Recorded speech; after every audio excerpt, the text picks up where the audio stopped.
T20 உலகக்கோப்பையை வென்று 5 நாட்களுக்கு பின்னர் டெல்லி புறப்பட்டு இந்திய அணி வருவதாக தகவலானது வெளியாக இருக்கின்றது.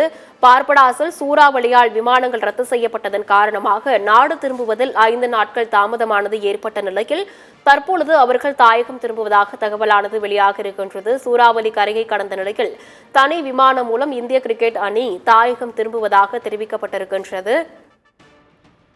நாளை அதிகாலை இந்திய அணி வீரர்கள் டெல்லி வந்தடைவார்கள் என எதிர்பார்க்கப்படக்கூடிய சூழ்நிலையில் அவர்களுக்கு வரவேற்பானது மிக பிரம்மாண்டமாக இருக்கும் எனவும் எதிர்பார்க்கப்படுகிறது.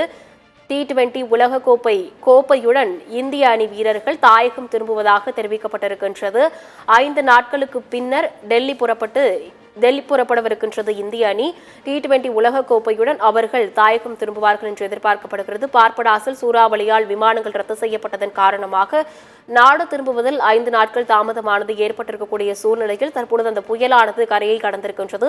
இந்த நிலையில்தான் இந்திய அணி வீரர்கள் தாயகம் திரும்புவதற்காக புறப்பட்டிருப்பதாக தகவலானது வெளியாக இருக்கின்றது. சூறாவளி கரையை கடந்ததன் எதிரொலியாக தற்பொழுது இந்திய அணி வீரர்கள் உலக கோப்பையுடன் தாயகம் திரும்புவதாக தெரிவிக்கப்பட்டிருக்கின்றது. அண்மை செய்தியாக பார்த்தோம். மேலும் விவரங்களை பின்னர் வரும் செய்தி தொகுப்பில் பார்க்கலாம்.